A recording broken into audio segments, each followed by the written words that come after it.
Okay, surprise, where are my assistants? Miss Becky, please, where are you, freshman? Michaela?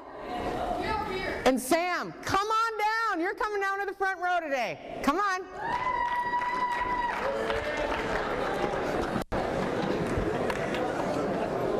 Woo, I feel like I'm on Price is Right. Come on down.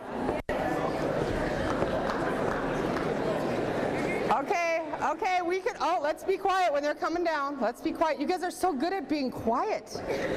I was surprised when these guys came up here how quiet it got. Here they come. First of all, I want to thank Mr. Mickelson for letting me come. I met Mr. Mickelson at a wedding last summer. It was his brother's daughter, and we got to be fast and furious friends within an evening. And I want to thank Riggs High School. I want to thank the principal. I want to thank the community. I'm speaking at the Community Foundation after this, and I am absolutely delighted to be here. Come on, people, right here to the front row. Come on, be my guest. Come on, be my guest. Good job. There we go. There we go. Give me five. Give me five. There. Thank you. You're welcome. Here you go. Sit down. Have a seat. They asked me last night, I got to come and have subs with the kids last night, or with the students, and was it Michaela who asked me, couldn't we please come, we're freshmen, but we sit up high, couldn't we please come and sit in the front? And the seniors in Student Senate, Cassie, where's Cassie? Cassie, where are you? Yeah, Cassie said, absolutely not, you don't deserve it. So I say, come on down. So surprise. Well, I am delighted to be here. I'll tell you, it has been a venture just to get here. I came from northwest Minnesota, right by that little tip. Do you know where that little tip in Minnesota is? Yeah. Right by Canada. Good fishing, probably not as good as the Missouri. But when I left my house yesterday, it was 3 above, and we had snow up to here still. And the reason that I know how deep the snow is as I was driving down the road, I'm driving, and it was very early in the morning because it's almost 8 hours to get here. And I'm driving, and I like to take unfamiliar routes. Does anybody like to do that when they drive? They like to take an unfamiliar route? Yeah, isn't that fun? See something new? Well, I'm driving, and I always try to be present, even though it's hard to venture off into nowhere land when you're driving, because there's really not much out there. And as I'm driving, I look out into the field, and I'm a farm girl, so we live on a farm. I look out there and I see this brown and white Hereford cow, heifer, and it looked like she was struggling a bit. And I thought, oh my gosh, she's having a baby calf. I got to pull over. So I threw it in reverse, and I backed up, and I looked, and I watched this whole monumental event because I'm kind of an observer of life. I love to look at life and all new things in life. And I sat there, and it looked like this little calf is supposed to come, but it's not coming. Is anybody in here a rancher? Anybody have cows? Anyone? So have you seen a calf being born, probably? Well, you know when it's not happening, right?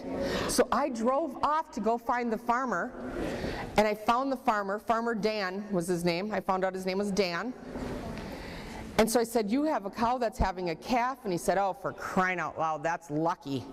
She's not supposed to have that for 3 more weeks.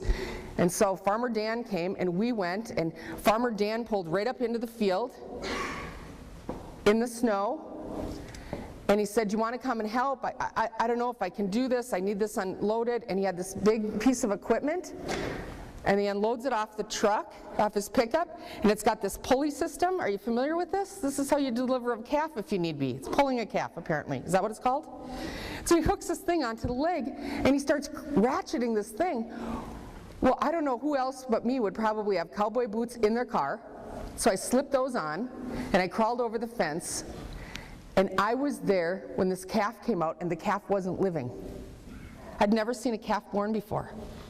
The calf wasn't living, and I got to be there, and he looked at me, and he said, and I said, I kept telling him, I'm so into this. This is so fascinating to me. And you know, he's doing his thing, and he's working, and it didn't come out. And anyway, he took this glove and this big mitt thing, and he wiped off the face, and he wiped all this mucus off. And he said, do you want to have the honors? I said, what? He said, hurry up, hurry up. and he started blowing and doing mouth to mouth into this calf's mouth. And he said, "Do you want to help?" And so I did it. I've never done that before. I didn't know if I could do it for a human, much less a calf.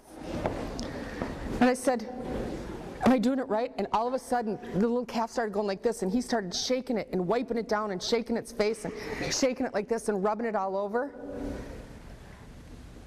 And within a couple minutes, you hear this, "Bleh, bleh." It sounded like a little sheep. Bleh. And not long after that, he had it standing and everything. And I thought, oh my goodness, I am so glad I didn't get to miss this moment. And he said, "What do you think we should call it?" He said, "Where are you going speaking to?" I was telling him I'm a speaker. I'm going to South Dakota, to Pierre, South Dakota, to Riggs High School. "Oh, what are you speaking on?" I said, "I'm speaking on, they're having this week called Surprise Week. And then I'm speaking to another group on what your legacy is." And I said, he goes, "Well, what do you think we should call it?" And I said, "I don't know." And he goes, "Well, guess what? How about you and I call it Surprise?" So that baby calf is named Surprise. So